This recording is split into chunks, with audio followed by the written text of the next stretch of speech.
जब एम्प्लॉयज की प्रॉब्लम को इग्नोर किया जाता है, तो छोटी छोटी कंप्लेंट धीरे धीरे इंडस्ट्रियल डिस्प्यूट में चेंज हो जाती है। और अगर ग्रीवियंसेस और डिस्प्यूट को टाइम पर सॉल्व ना किया जाए, तो इंडस्ट्रियल पीस कंप्लीटली डिस्टर्ब हो जाता है, इंडस्ट्रियल अनरेस्ट आ जाता है। Welcome back to my channel the education park. तो गाइज, आज हम MPA 14 का चैप्टर 18 कर रहे हैं, जिसका पार्ट 1 हम इससे पहले की वीडियो में कर चुके हैं कि इंडस्ट्रियल रिलेशन होता क्या है। आज हम इसको डिटेल में समझेंगे। ग्रीवेंसीज क्या होती हैं, शिकायतें क्या होती हैं, एम्प्लॉयज को कंप्लेंट्स किन रीजन से होती है, उन्हें सोल्व कैसे किया जाता है, इंडस्ट्रियल डिस्प्यूट्स एक्ट क्या है, कंसिलिएशन, आर्बिट्रेशन, एडजुडिकेशन कैसे वर्क करते हैं, और इम्पोर्टेंट लेबर लॉज वर्कर को किस तरह प्रोटेक्ट करते हैं। पेपर पेन लेकर बैठ जाइए, अपने नोट्स बनाइए। मैं बार बार आपको बोलती हूँ, अपने नोट्स खुद बनाइए, एग्जाम टाइम में बहुत हेल्प करेंगे आपको। तो इसका पार्ट 2 हम स्टार्ट कर रहे हैं, इंडस्ट्रियल रिलेशन का।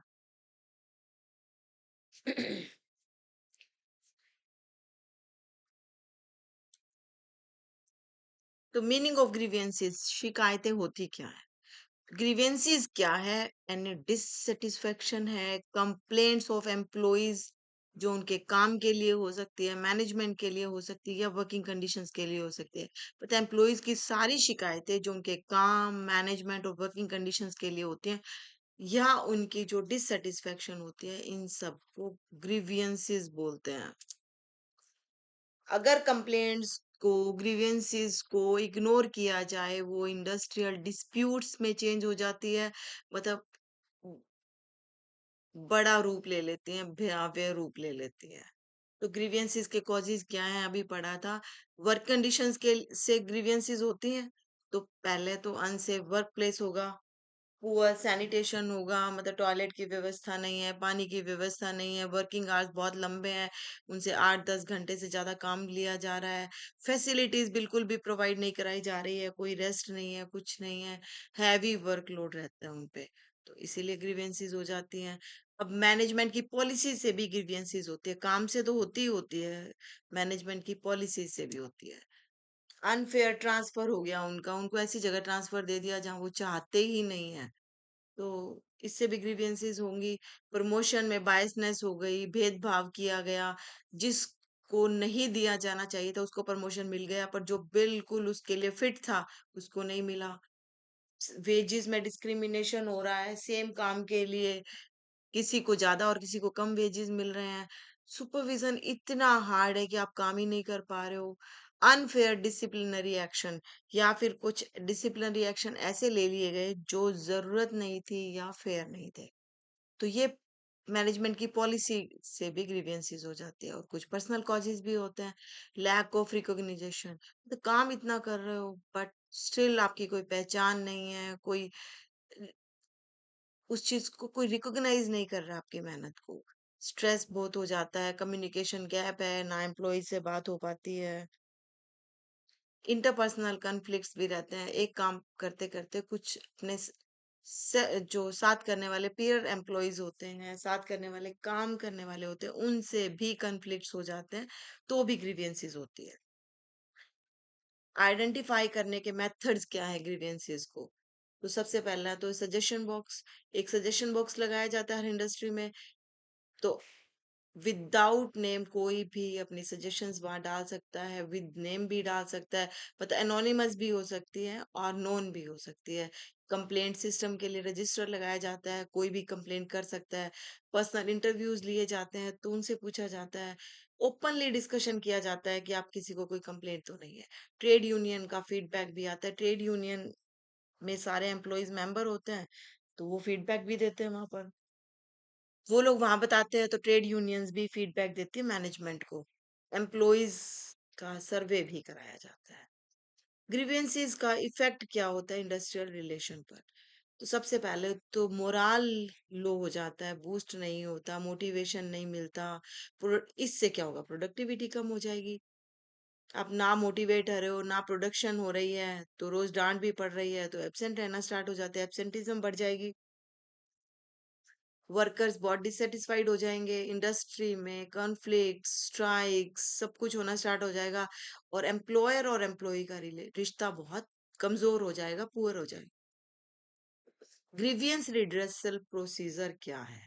ग्रीवियंस में मिलेगा कैसे? तो सबसे पहला तो वर्कर्स कंप्लेंट करते हैं सर सुपरवाइजर को। जो वर्कर्स वहां उपलब्ध हैं, प्रेजेंट हैं, वो सुपरवाइजर को कंप्लेंट कर सकते हैं। सुपरवाइजर, और अगर सुपरवाइजर लेवल पर कोई रिड्रेसल हो तो सुपरवाइजर, वहां तक कोई अगर प्रॉब्लम आ रही है, मतलब बताई जा रही है, तो सुपरवाइजर लेवल पर कोशिश की जाती है कि वो सोल्व करने की ट्राई करे उन प्रॉब्लम्स को। सुपरवाइजर, डिपार्टमेंट हेड, अगर सुपरवाइजर उस प्रॉब्लम को सोल्व कर दे तब तो ठीक है, ग्रीवियंस सोल्व हो गई। बट अगर नहीं कर पाती है तो कंप्लेंट को क्या है, डिपार्टमेंट हेड तक भेजा जाता है। फिर अगर डिपार्टमेंट हेड उसको सॉल्व कर दे तो ठीक है, सेटिस्फाइड हो गए आपके एम्प्लॉयज। बट अगर वहां भी उसको रिजॉल्व नहीं कर किया गया तो ग्रीवियंस कमेटी को भेजी जाती है। ग्रीवियंस कमेटी जो है इन ग्रीवियंसेस को एग्जामिन करती है। यहाँ सॉल्व हो जाती है तो ठीक है, अगर नहीं होती है तो फिर टॉप मैनेजमेंट तक भेजी जाती है, और फाइनल डिसीजन मैनेजमेंट का होता है कि क्या करना है। तो सबसे पहले सुपरवाइजर को कंप्लेंट करी जाती है, सुपरवाइजर सॉल्व कर दे तो ठीक है, नहीं तो डिपार्टमेंट हेड को जाएगी, डिपार्टमेंट हेड से ग्रीवियंस कमेटी में जाएगी, ग्रीवियंस कमेटी से टॉप मैनेजमेंट को जाएगी ताकि उस पर फाइनल डिसीजन लिया जा सके। और उसके बाद वॉलेंट्री आर्बिट्रेशन होता है। अगर टॉप मैनेजमेंट भी उसको सॉल्व नहीं कर पाते हैं तो आर्बिट्रेशन का यूज किया जाता है, जो सेमी लीगल टाइप का होता है। पता है, एक बिचावला उनके लिए, बिचौलिया उनके लिए नियुक्त किया जाता है, जो उनकी प्रॉब्लम्स को सुनेगा और प्रॉब्लम को सॉल्व करने का कोशिश करेगा। Importance of grievance redressal, grievance को सॉल्यूशन देना जरूरी क्यों है, उसको सॉल्व करना जरूरी क्यों है? सबसे पहला तो इंडस्ट्रियल पीस को मेंटेन करने के लिए, एम्प्लॉयज का ट्रस्ट बिल्ड करने के लिए, उनका मोराल बूस्ट करने के लिए, झगड़े कम करने के लिए, डिस्प्यूट्स कम करने के लिए। और अगर ये सोल्व हो जाती है तो इंडस्ट्रियल रिलेशन बहुत मजबूत हो जाता है, उसको स्ट्रेंथ मिलती है। Methods of settling industrial disputes, क्या क्या मेथड से हो सकता है? तो सबसे पहले तो इंडस्ट्रियल डिस्प्यूट होता ही क्या है? तो एम्प्लॉयर और एम्प्लॉइज के बीच में वेजेस, काम करने की कंडीशंस और एम्प्लॉयमेंट को लेकर जो भी कॉन्फ्लिक्ट होते हैं उनको क्या कहते हैं? इंडस्ट्रियल डिस्प्यूट कहते हैं।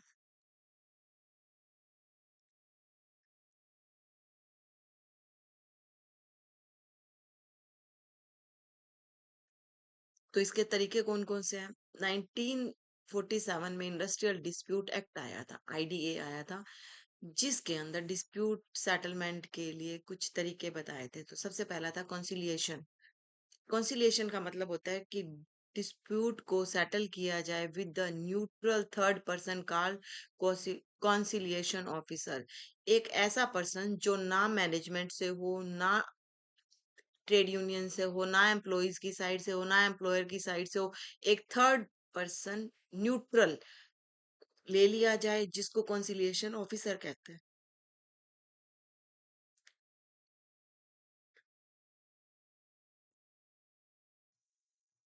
फीचर क्या होता है, वो क्या करता है? पीसफुल मेथड से इनका झगड़ा सुलझाने की कोशिश करता है। गवर्नमेंट भी इन्वॉल्व हो सकती है इसमें।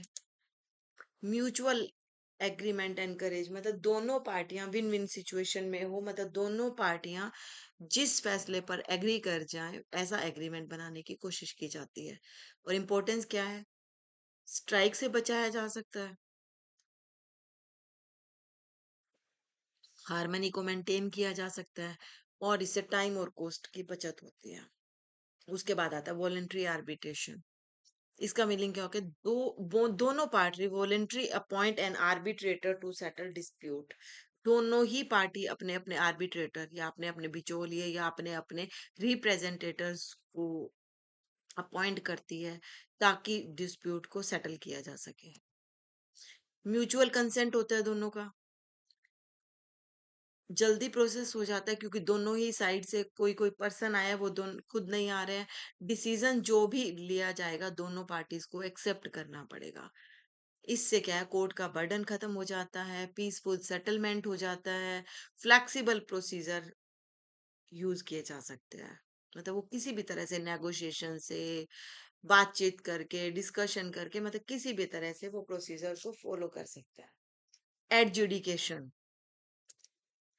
इसका मीनिंग क्या होता है कि लेबर कोर्ट या इंडस्ट्रियल ट्रिब्यूनल के थ्रू डिस्प्यूट को सुलझाया जाए। जब वॉलेंट्री आर्बिट्रेशन फेल हो जाती है, कॉन्सिलिएशन ऑफिसर फेल हो जाते हैं, तो एडजुडिकेशन के लिए जाया जाता है। मतलब ये लीगल लीगल तरीका है। लेबर कोर्ट और इंडस्ट्रियल ट्रिब्यूनल्स आते हैं, वहां पर कंप्लेंट की जाती है। तो टाइप्स कौन कौन से होते हैं? लेबर कोर्ट है, इंडस्ट्रियल ट्रिब्यूनल और नेशनल ट्रिब्यूनल ट्रिब्यूनल है। इंपॉर्टेंस क्या है? लीगल सेटलमेंट है ये, प्रोटेक्ट राइट, ये दोनों के राइट्स को प्रोटेक्ट करता है। और इनका जो भी डिसीजन होगा बाइंडिंग डिसीजन होगा, मतलब वो मस्ट फॉलो डिसीजन होगा, मतलब उसको दोनों पार्टीज को कंपलसरी मानना पड़ेगा, उसमें कोई उसके बाद कोई शिकायत नहीं हो सकती। उसके बाद आता है ज्वाइंट कंसल्टेटिव मशीनरी,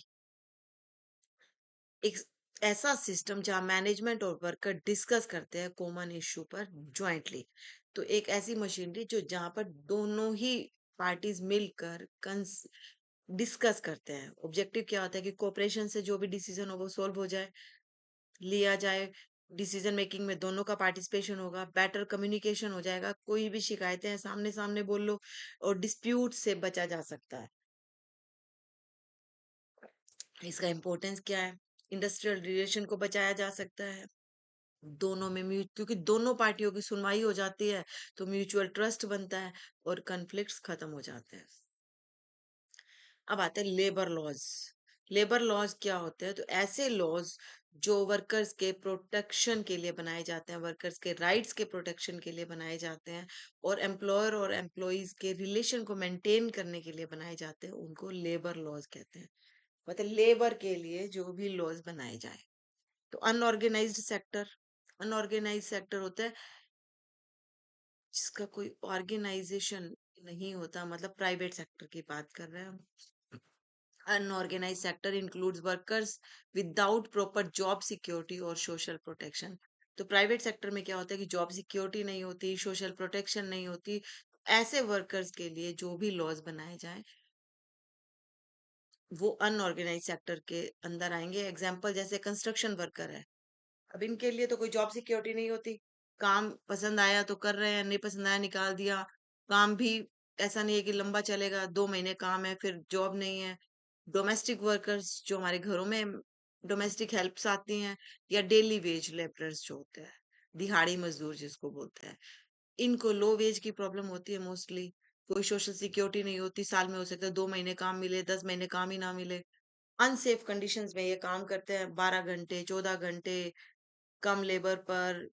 गर्मी में अभी घर सिर्फ स्टार्ट ही हुआ है, चार दीवारी भी नहीं है, वैसे घर में भी ये काम कर रहे हैं। और डोमेस्टिक हेल्प की बात करें तो वहां उनको एक्सप्लॉइट भी किया जा सकता है। तो अनसेफ वर्किंग कंडीशंस होती हैं इनकी। इंपॉर्टेंट लेबर लॉज कौन कौन से हैं? तो इंडस्ट्रियल डिस्प्यूट एक्ट 1947 में आया। इसके मेन क्लॉजेस कौन कौन से थे? इंडस्ट्रियल डिस्प्यूट्स के लिए सेटलमेंट करना, इलीगल स्ट्राइक्स और लॉकआउट्स को रोकना, और कॉन्सिलिएशन और एडजुडिकेशंस को प्रोवाइड करना। मतलब एक ऑफिसर प्रोवाइड करा देंगे या फिर लीगल हेल्प प्रोवाइड कराएंगे। वर्कमैन कंपनसेशन एक्ट 1923 में आ गया था ये वर्क प्लेस इंजरी हो जाए, कोई डेथ हो जाए, उसके लिए कंपनसेशन क्या देना है वो डिसाइड करते हैं। Employers responsible for compensation, employers को कंपनसेशन देना पड़ता है। एम्प्लॉय स्टेट इंश्योरेंस एक्ट 1948 में आया था। ये मेडिकल बेनिफिट इंश्योरेंस में जो भी आता है, medical benefit, sickness benefit, maternity benefits, disability benefit, ये सारे प्रोवाइड करता है। मैटरनिटी बेनिफिट एक्ट आया था 1961 में। ये वीमेन एम्प्लॉयज ड्यूरिंग प्रेगनेंसी, उनके राइट्स को प्रोटेक्ट करता है। मैटरनिटी लीव्स देते हैं 6 मंथ्स की। मेडिकल सपोर्ट भी करते हैं। रिटायरमेंट बेनिफिट्स, जिसमें provident fund, pension, gratuity, provides financial security after retirement. तो रिटायरमेंट बेनिफिट्स के लिए एक्ट बना है। Equal remuneration act 1976, equal pay for equal work के लिए बनाया गया था ये। नो जेंडर डिस्क्रिमिनेशन, कोई भी जेंडर डिस्क्रिमिनेशन, महिला है, पुरुष है, लड़की है, लड़का, ऐसा कोई डिस्क्रिमिनेशन नहीं होगा सैलरी और वेजेस देते वक्त। मिनिमम वेज एक्ट 1948 में आया। इसने मिनिमम वेज वर्कर्स के लिए फिक्स कर दी थी और एक्सप्लॉयटेशन से बचाने की कोशिश की। फैक्ट्रीज एक्ट 1948 हेल्थ और सेफ्टी मेजर्स के लिए आया था। वेलफेयर फैसिलिटीज दी जाएंगी, वर्किंग आवर्स को रेगुलेट किया जाएगा, मतलब ये नहीं था कि 8 घंटे से ज्यादा काम करवा सके उनसे। Child labour protection prohibition laws prevent child labour, कि कोई भी ऑर्गेनाइजेशन में चाइल्ड काम नहीं कर सकते, कोई भी में। Protect children from exploitation. Importance of labour laws, अब इंपॉर्टेंस क्या थी लेबर लॉज की? प्रोटेक्ट वर्कर्स राइट, वर्कर के राइट्स को प्रोटेक्ट करना, इम्प्रूव वर्किंग कंडीशंस, वर्किंग की कंडीशंस को इम्प्रूव करना, सोशल जस्टिस देना, इंडस्ट्रियल पीस को मेंटेन करना, और reduces exploitation, एक्सप्लॉयटेशंस को रिड्यूस करना। इसमें एक टॉपिक रह गया है, 1 सेकेंड होल्ड करो आप।